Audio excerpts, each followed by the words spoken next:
what? This is the brand new Honda CR-V, and we're going to see if Honda have actually upped their game from the previous generation or even their German rivals.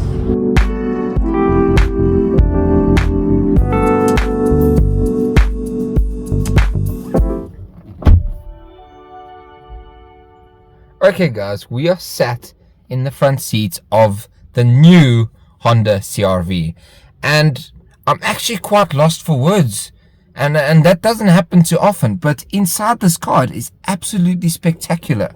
Let's just put this on quick so you can just see. The seat actually automatically adjusts when you do that to your starting position. As you can see, you can set position 1, position 2, as of many German relatives. Now coming to the steering wheel, you can see that this has lane assist, cruise control, and all those fancy settings. You've got obviously your voice assist here with your volume and all other basics that most cars come with. It does come with flappy paddles as well. Here's some ASMR. And they actually feel quite good. I'm very surprised.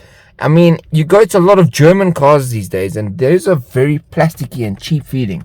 These actually feel quite nice. And I must say, I'm very surprised by that. And then just heading to the steering wheel, it's actually a very nice size steering wheel. You've got some nice finishing here, really nice stitching with the leather touch, and it's just really comfortable to hold. The car in general, as I'm seeing, is very comfortable inside. I mean, if you head to the sides here, this is all soft touch, this is all soft touch. There is a bit of plastic down here, but I mean, most cars have that, so no real complaints there. And if we look at the seats as well, these seats are superb. Really soft, really comfortable, nice stitching, nice ventilation. There's cooling system in it as well. And yeah, there's like, everything here is just done to a really, really nice quality. Heading to the center console, you do have quite a bit of storage in there. As you can see, your arm can go, nearly my whole arm can fit inside of there. And you have space to put your phone or any other small things there. Some more general storage over here, with some more general storage over here, and even wireless charging. Then we head over here, you do have your brake hold, your park assist, your eco modes, and all that, all your basic necessities. But then heading to the ventilation, obviously, let me first just touch on the general wood of the car here. So, I was going to say, getting back to it, before obviously the distraction of the cars there, sorry, there was an R8 and an AMG GTR that just pulled up in front over there while we're trying to film. And us being car guys, it is quite distracting. But there is wood in the new CR-V. Since when did Honda come and just decide we're going to become very, very premium? I mean, I am not complaining. We will get to the price in a bit, which some people may complain with, but I see some value in the car. But we'll head to that in a little bit. But starting off here, everything is just really nice materials. You've got really nice control of everything here. Everything's very visible. Everything's very colorful almost around here. And you've got a really nice display up here. You've got a little figure of the car there. Obviously, your rev limiter to the side. And we'll get again to the gearbox and the motor in a little bit. But yeah, let me give it to Eugene, as I do lack quite a bit of words myself.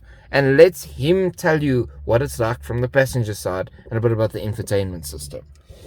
Okay, guys, look, honestly, I am really at a loss for words. I have been in a CR-V before, but nothing to this standard. I mean, there's wood.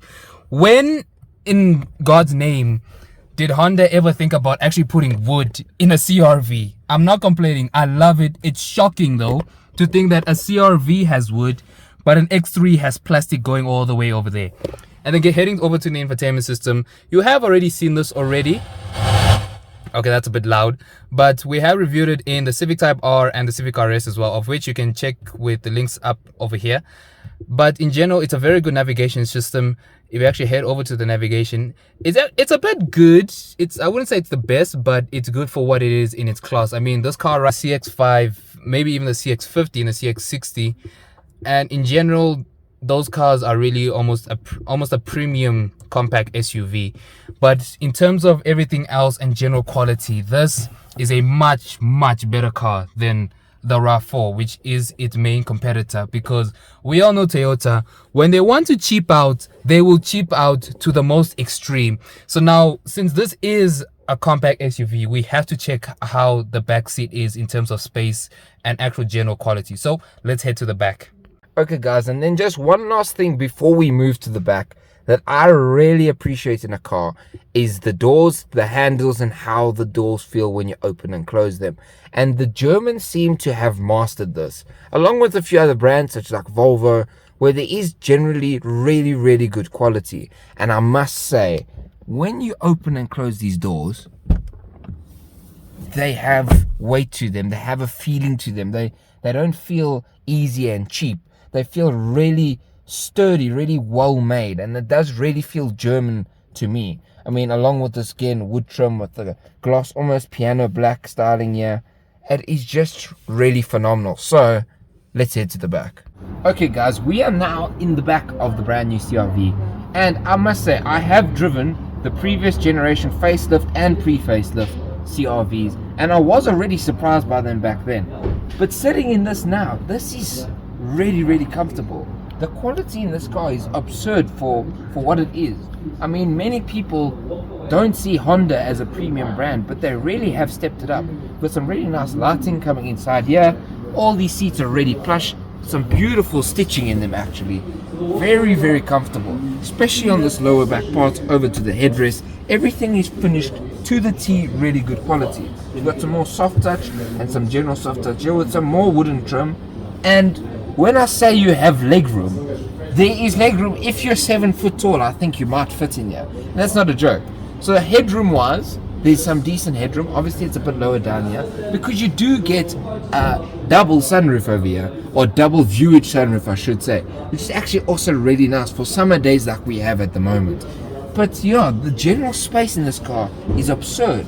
I mean, you could lay down with the seats up, and then to add to that, the seats actually do go down. So you could actually have a relax in the back of this car while someone's driving. This will be a perfect family holiday car. You put the kids in the back, I'm sure they will have a decent enough time.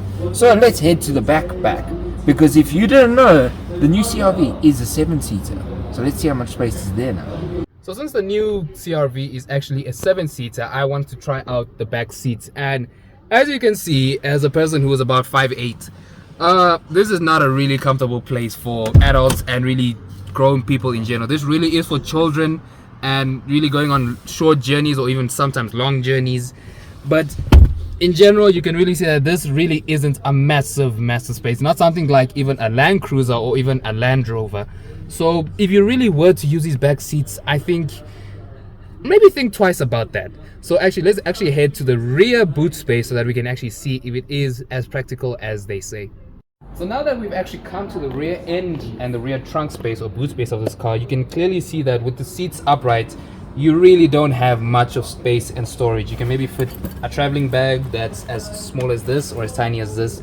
But in order to actually get the full capacity and the full luggage space of this car, you really do have to put down the seats, because then that gives you full access to everything. And I would say that it is a bit small for what it is, because again, it is a compact SUV. It's not a full-scale top tier SUV. And with this over here, it's almost like to hide away much of what actually goes on underneath. So you do get yourself a spare wheel, you get your tire jack and everything else that you need for if your car does run flat and the tire does actually just burst onto the highway or wherever you're driving. But in terms of luggage space of this car, I wouldn't really put a lot of things in here.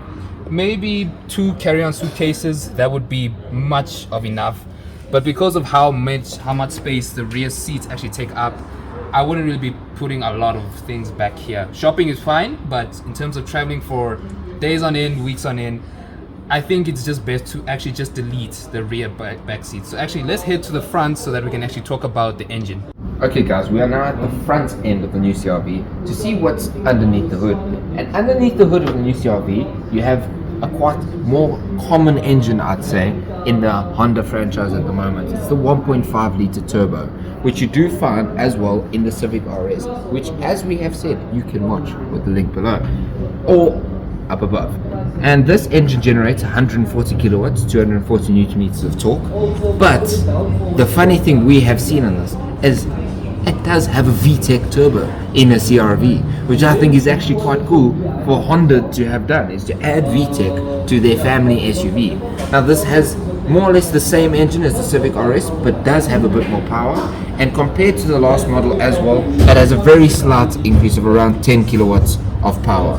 And me personally, I have driven the previous generation and it was a really lovely car to drive around in, especially as a daily driver, as this engine is linked to a CVT transmission, which is very comfortable to drive. Obviously it's a lot harder to drive sporty, to drive fast, because the reaction times in the CVTs are a bit slower, but these later CVTs, especially from Honda, have been known, and as you have seen in our CVT driving video of the Civic RS, are a lot better than your standard CVTs that you do get. So in terms of performance, I wouldn't necessarily say that this is based for performance, but the engine is strong enough to do what it does best and get you from A to B in the car.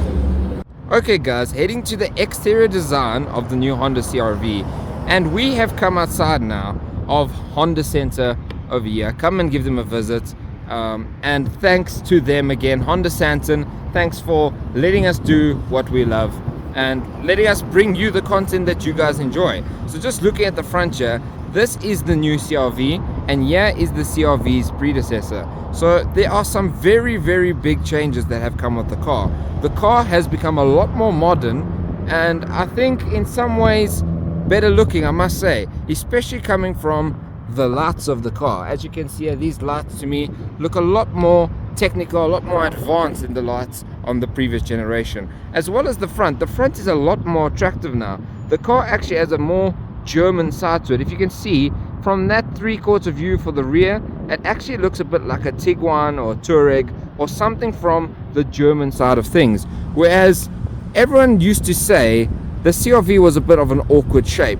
It wasn't the best, but it wasn't the worst. I quite enjoy what they look like. They're not the worst looking cars out there, but I must say the new CR-V has made a lot of a difference. So let's head to the rear, where I really enjoy these new lights that the CR-V does have.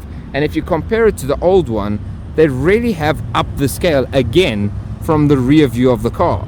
This rear view does look quite not as pleasing to the eyes as what this new CR-V looks like. I mean, this really reminds me of even a Volvo XC60 when you think about the design of this rear end. And so yeah, in comparison, I must say Honda has not only done a phenomenal job inside and with the general quality of the doors, the seats, the general like build quality of the interior of the car, they have improved so much. But not only that, the exterior is phenomenally improved. I mean, just take a look at this car. This car is absolutely stunning at the moment. I mean, let's zoom out a bit to give you a bigger frame, but from the lights to the grille to the general design of the car, Honda has made phenomenal improvements. So now that we've come to the end of this wonderful review, as always, what do we think about the brand new CR-V? Well, compared to this, Honda has really stepped up their game. I mean, the quality you get, the technology you get, and even you get wood in a Honda CR-V. I don't know how much more epic it can be when you get wood in a Honda CR-V. So thanks again for watching. Make sure you like, comment, subscribe. Also, we have some future plans with Honda of Santon City. So I guess we'll see you next time. Also, comment down below which one would you take. Would you take the previous generation or the new generation? Bye bye.